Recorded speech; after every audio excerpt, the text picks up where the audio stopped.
সতী নারীর কপতি কপতিকে জিজ্ঞাসা করছে। তা কপতি বলছে, হ্যাঁ গো তুমি আমাকে জিজ্ঞাসা করছো, আমি জানি না সতী নারীর কজন পতি। কি গো মায়েরা কজন পতি সতী নারীর? বাবারা বললে তো হবে না, সতী নারীর কপতি শুনে শুনে বললে হবে। সতী নারীর দুইজন পতি। এ জগতে সতী নারী তো সবাই হতে পারে না, হতে পারে না। সতী নারী কি সবাই হতে পারে বাবা? এত মুখের কথা নয়।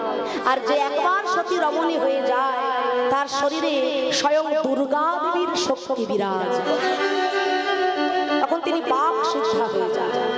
সতী অনুসূয়ার কথা আপনারা শোনেননি? স্বয়ং ভগবান ত্রিদেব ব্রহ্মা বিষ্ণু মহেশ্বর পর্যন্ত তার কাছে হার মেনে গেল। কেন না তার সতীত্বের গুণে। সতী নারী যে হয় তার হয় দুইজন পতি, এক হলো ইহ জগতের পতি, আর ইহ জগতের পতির করুণায় পরম পতির চরণ সে প্রাপ্ত হয়ে যায়। ব্রহ্মা বিষ্ণু মহেশ্বর ত্রিদেব পরীক্ষা করতে এসেছিলেন সতী অনুসূয়াকে। সতী অনুসূয়ার কাছে পরীক্ষা করতে এসে বলেছিলেন যে দেখো আমরা তিনজন তোমার বাড়িতে অতিথি, আমরা অতিথি হয়ে এসেছি তোমার দরবারে। হ্যাঁ, তা অতিথি হিসেবে আমরা তোমার কাছে যা চাইবো তুমি নিশ্চয়ই তাই দেবে। সতী অনুসূয়া বললেন তাই তাই। অতিথি আমার কাছে নারায়ণ সমান। হ্যাঁ, অতিথি নারায়ণ সমান। আজকের দিনের মতো নয় মা, আজকের দিনে আমরা বাড়িতে অতিথি দেখলে আমরা মনে কষ্ট পাই, মুখ কালো, তাই না? কিন্তু আমাদের জানতে হবে আমরা সনাতন ধর্মাবলম্বী মানুষ। বাড়িতে অতিথি আসলে কিছু থাক বা না থাক একটু বসতে দিতে হয়, অন্তত একটু জল বাতাসটুকু দিতে হয়। আগেকার দিনে আমার মায়েরা ঠাকুমারা দুপুরবেলা বাড়িতে অতিথি এলে তাদের নিজেদের খাবার থালাটুকু তার সেবায় দিয়ে দিতেন, তাই না? তাই তো মা? আগেকার দিনে বাড়িতে মানুষ এলে, অতিথি এলে, কোনো প্রিয়জনরা এলে আমরা কি করতাম? তাদের জুতোগুলো লুকিয়ে রাখতাম যাতে তারা না যায়, জুতো লুকিয়ে রাখতাম। কিন্তু আজকের দিনে সময় কাটানোর জন্য আমাদের ফেসবুক আছে, হোয়াটসঅ্যাপ আছে, ইনস্টাগ্রাম আছে, টিভি আছে। সময় কাটানোর জন্য অতিথি লাগে না, বন্ধু বান্ধবও লাগে না, আত্মীয় স্বজনও লাগে না, জুতো আমরা এগিয়ে দিই। আর কখন যাবে গো? দুপুরে না বিকেলে? মানে আসলে পালাতে পারলে, মানে তাড়াতে পারলে বাঁচি আমরা। এই তো আমাদের অবস্থা পরিবর্তন। তা তোমরা তো জানো যে বাড়িতে অতিথি রূপে নারায়ণ এসেছিলেন মা ধরা দেবীর কাছে। তিনি স্তন কর্তন করে মুদি দোকানিকে ভিক্ষা দিয়ে তন্দুল সেবা দিয়েছিলেন অতিথি রূপে নারায়ণ। স্বয়ং ভগবান তাকে কথা দিয়েছিলেন, মা স্তন কর্তন করে অতিথি রূপে তুমি আমাকে সেবা দিলে, আগত জন্মে তোমার স্তনদুগ্ধ পান করে তোমার ছেলে গোপাল রূপে তোমার কোলে মা বলে আমি বড় হব। তাহলে দেখুন অতিথি সেবার কত মূল্য। স্বয়ং ভগবান পর্যন্ত বাধা পড়ে যায় সেখানে। তা সতী অনুসূয়ার কাছে যখন এসেছিলেন ত্রিদেব ব্রহ্মা বিষ্ণু মহেশ্বর, ত্রিদেব চাইলেন কি না, শোনো আজকে বস্ত্রবিহীন অবস্থায় তুমি যদি আমাদেরকে সেবা দিতে পারো, মনে করব তোমার সেবা পূর্ণ হয়েছে, তোমার সেবায় আমরা সন্তুষ্ট হয়েছি। তা বস্ত্রবিহীন অবস্থায় যদি সেবা দেওয়া হয় পর পুরুষকে, তাহলে কি সতী রমণীর সতীত্ব থাকবে? থাকবে? থাকবে না। সেই কারণেই তো পরীক্ষা, সেই কারণেই তো পরীক্ষা করবার জন্য ব্রহ্মা বিষ্ণু মহেশ্বর এসে দাঁড়িয়েছে। সতী অনুসূয়া তার সতীত্বের জোরে, স্বামী সেবার জোরে, পতি সেবার জোরে তিনি ধ্যান যোগে বুঝতে পারলেন ও স্বয়ং ব্রহ্মা বিষ্ণু মহেশ্বর এসেছে আমার কাছে আমার সতীত্ব পরীক্ষা করবার জন্য। তবে এই জগতে একজন রমণী, একজন মহিলা, একজন রমণী দুইজনের কাছে বস্ত্রবিহীন অবস্থায় সেবা দিতে পারে। এক হলো তার স্বামী, আর এক হলো তার শিশু সন্তান। হরি বল হরি বল। আর ছোট্ট বাচ্চা, ছোট্ট সন্তান আর স্বামী, এই দুজনের কাছে বস্ত্রবিহীন অবস্থায় সেবা দিলে সতী রমণীর সতীত্বের কোনো ত্রুটি এখানে দেখা যায় না। আর স্বামী রূপে তো আমি একজনকে বরণ করেইছি, সেখানে তো আর অন্য কাউকে বসাতে পারবো না। তাই আমি যদি সতী রমণী হয়ে থাকি, আমি যদি কায় মনোবাক্যে স্বামী সেবা করে থাকি, তাহলে তোমরা ত্রিদেব আমার কাছে 6 মাসের শিশু পুত্র হয়ে সেবা পাওনি। তাই গৌর করিব। দেখো সতী রমণীর সতীত্বর কি ক্ষমতা, কি পাওয়ার, কি গুণ। ব্রহ্মা বিষ্ণু মহেশ্বর সৃষ্টি স্থিতি প্রলয়ের যারা অধিকার, স্বয়ং ভগবান দেবাদিদেব যারা 6 মাসের শিশুপুত্র হয়ে তারা দোলনায় দুলছে। আর সতী অনুসূয়া বস্ত্রবিহীন অবস্থায় সেই 3 জন 6 মাসের শিশুকে কোলে লয়ে স্তনদুগ্ধ পান করাচ্ছেন। তাই গৌর হরি বল।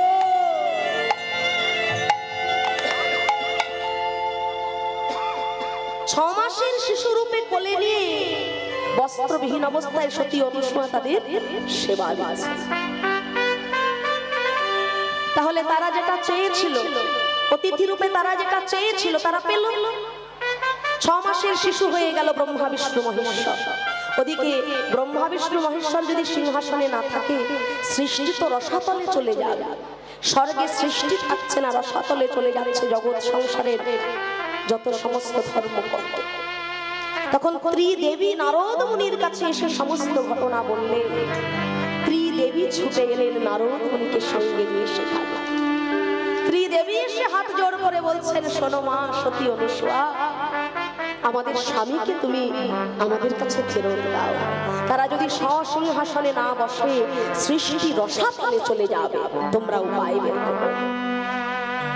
সতী অনুসূয়া বললেন, দেখুন আপনাদের 3 জনের স্বামী ওই দোলনায় দুলছে শিশু রূপে। আপনাদের যার যে স্বামী, ব্রহ্মা বিষ্ণু মহেশ্বর যার যে স্বামী, আপনারা ওই দোলনা থেকে তাদেরকে চিহ্নিত করে নিজেদের কাছে তুলে নিন। তাহলে 3 জন শিশু, 6 মাসের শিশু যদি পাশাপাশি 3টে দোলনায় থাকে, কোনটা ব্রহ্মা, কোনটা বিষ্ণু, কোনটা শিব বোঝা যাবে? ত্রিদেবী তারাও কিন্তু বুঝতে সক্ষম হলেন না যে কে ব্রহ্মা, কে বিষ্ণু, কে শিব।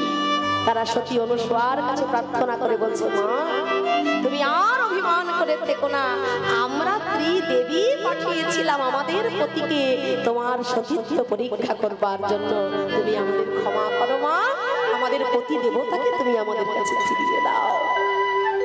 সতী অনুসূয়া তার সতীত্বের জোরে স্বামীর নামে জয়ধ্বনি করে যেই না মন্ত্রপুত জল দিয়েছেন, ব্রহ্মা বিষ্ণু মহেশ্বর আবার নিজ রূপ ধারণ করে তারা ফিরে গেল আপন সিংহাসনে। তাই গৌর হরি বল হরি বল হরি বল। তাই এ জগতে সতী রমণী হওয়া এত মুখের কথা নয়, আর যিনি সতী রমণী হন স্বয়ং দুর্গা দেবীর শক্তি তখন তার মধ্যে বিরাজ করে। তাই কপতি বলছে, শোনো স্বামী, তুমি বলছো আমার কজন পতি তা আমি জানি না। তাই কপতি বলছে, শোনো স্বামী, সতী নারীর 2 পতি, নিজপতি আর জগৎপতি। কলিযুগে জন্মগ্রহণ করে স্বয়ং মহাপ্রভু জীবনে 3 বার ভিক্ষা করেছে। স্বয়ং ভগবান, তার তো কোনো অভাব নাই, কিন্তু তিনিও এই কলিযুগে জন্ম নিয়ে 3 বার জীবনে ভিক্ষা করেছে। যখন মহাপ্রভুর বইতে হয়েছিল তখন তিনি একবার ভিক্ষা করলেন। যখন মহাপ্রভু সন্ন্যাস নিলেন গুরুদেবকে গুরু দক্ষিণা দেওয়ার জন্য, তখন তিনি একবার ভিক্ষা করলেন। আর পুরী ধামে হরিদাস ঠাকুরের নির্জানের সময় আঁচল পেতে মহাপ্রভু দাঁড়ে দাঁড়ে ভিক্ষা করেছেন। তাই ভক্তের কাছে আঁচল না পাতলে কখনো কীর্তনের হরিবাসর সম্পূর্ণ হয় না। আপনারা সকলেই জানেন, এই যে আমার কমিটির ভক্তরা, এই যে ছোট ছোট ছেলেরা, এই ইয়ং জেনারেশন, আজকে হরি নামের মধ্যে তারা এতটা মাতোয়ারা। সত্যি আজকে এদের এই আন্তরিকতা, এদের এত কৃষ্ণ প্রেম, এত কৃষ্ণ প্রীতি, সারাদিনের এত অক্লান্ত পরিশ্রম দেখে সত্যি আমাদের মন আনন্দে ভরে যাচ্ছে। এরাই তো আমাদের সামনের ভবিষ্যৎ। এরা যদি এইভাবে হরিনাম সংকীর্তনকে এগিয়ে নিয়ে যায়, তাহলে এই কলিযুগ ধর্ম বজায় থাকবে। আমরা সবাই এই হরি নামের সাগরে ভাসতে পারবো। আমার কমিটির ভক্তরা, যাদের দিন রাত অক্লান্ত পরিশ্রমের ফলে আজকে এই হরিবাসর, এই খড়গ্রাম আজকে খড়গ্রাম নয়, মধুময় ধাম বৃন্দাবন ধামে পরিণত হয়ে গেছে। হরি বল, হরি বল। আপনারা এদের আশীর্বাদ করবেন এবং ভগবানের জন্য ভিক্ষার ঝুলি নিয়ে আপনারা যাচ্ছেন। ভগবানের সেবার জন্য আপনারা সকলে মুক্ত হস্তে আমার কমিটির ভক্তদের হাতে অর্থ দান করে শেষের দিনের পরমার্থ স্বরূপ করি আপনারা সবাই সঞ্চয় করে রাখবেন। ভক্তরা যাচ্ছে, মায়েরা তোমরাও সকলে যে যেমন পারো আমার কমিটির ভক্তদের হাতে কিছু দান করবে, যাতে প্রত্যেক বছর এই হরিবাসর আরো বিশাল আকারে মধুময় ধাম বৃন্দাবন ধামে পরিণত হয়। তাই গৌর হরি বল, হরি বল। তাই বলছে, কপত ডাকিয়া কয় ও কপতি কপতি সতী নারীর কপতি। আহা দেখা ডালে বসে ডাকি কপত কপতি, ডালে বসে ডাকি কপত কপতি, ওই দেখা ডালে বসে ডাকে কপত কপতি। তারাগণ শনে লুকাবল তারাপতি, লুকানো তারাপতি। শেখরে শেখরে কহে হাসিয়া হাসিয়া, শেখর শেখর কহে হাসিয়া হাসিয়া। চোর হইয়া সাধু পারা রহিলা সুতিয়া, চোর হইয়া সাধু পারা রহিলা সুতিয়া, চোর হইয়া সাধু পারা রহিলা সুতিয়া। তাই সবাই আজকে রাধা গোবিন্দকে জাগাচ্ছেন। প্রিয় সখীগণ, মনের দেবতা দেবতী উঠে রাধা গোবিন্দকে জাগানোর জন্য সকলে আজকে নানা বিস্তার করে রাধা গোবিন্দের জন্য গান গাইতে শুরু করেছে। এইবার যা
চঞ্চরী পদ মিনি সদন সাজে,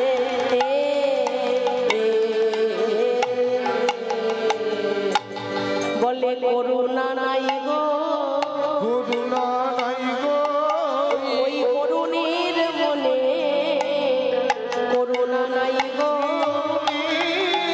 মনে করুণা নাই গো।